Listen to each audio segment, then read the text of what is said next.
I do enjoy the Shrek films a lot, and because recently the algorithm is forcing me to do reviews in addition to my signature theories, I have decided to polish my system further by throwing Shrek through it.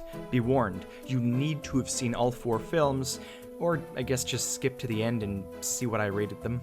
This system ranks the creativity, quality, story, characters, and plot-twisted cliffhanging theorizability of each film. Typically, all ratings will be over 8, so think of 8 as fine, 9 as good, and 10 as great. 10 out of 10 just means it met all of the criteria I need to consider it fully applicable to my interests. The points can be either full points or half points like 9.0 or 9.5.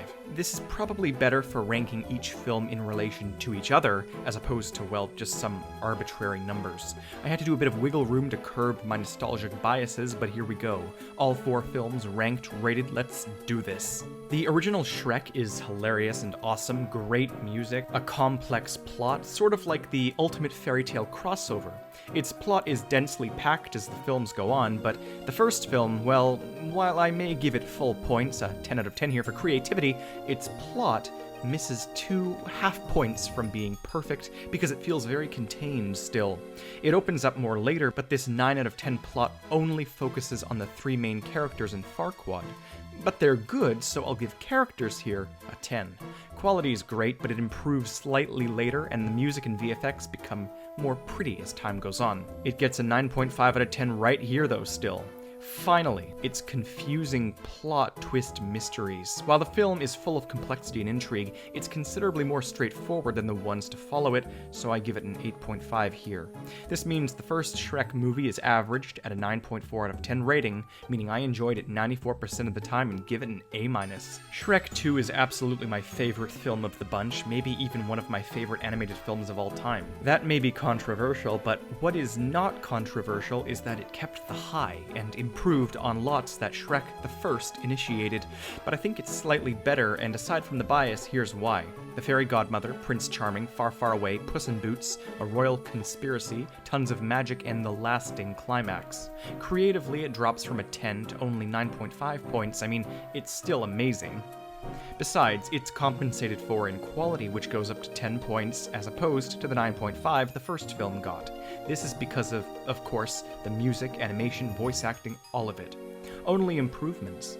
Story goes up to 9.5 out of 10 points, being a near perfect continuation of the first film, and greatly expanding upon everything it possibly could have. Characters are still a 10, but where the push away from the first film really comes in is the multiple plot twists revolving around the fairy godmother, magic, and the kingdom.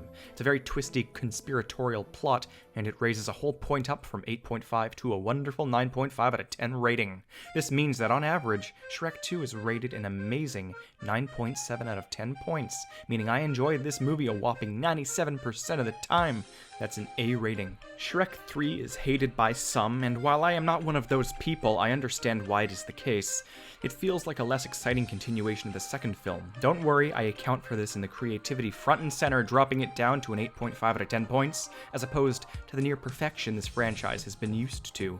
Quality drops, but only slightly, as the animation is continually improving. Back to 9.5 out of 10 for that. Story, characters, and theorizability all lose a whole point each in this film, because all 3 feel continued and diluted. They're not bad still, but definitely worse. So 8.5, 9, and 8.5 all respectively. This averages the third film at 8.8 out of 10 points, meaning it was 88% good, and it gets a B+. Finally, the fourth and final Shrek film rejuvenates the creativity back to 9.5 points, as it involves time travel, dimension hopping, and spiritual erasure. While the base plot is still an 8.5, for mostly revolving around a group of random war ogres, the theorizability accounts for this newfound sci-fi creativity by going back to Shrek II's rating of 9.5 points. Characters are a 9 once again for feeling new but still too familiar, and quality is up to 9.5 out of 10 for the obvious fact that the year made its animation much better than the ones made in the earlier 2000s.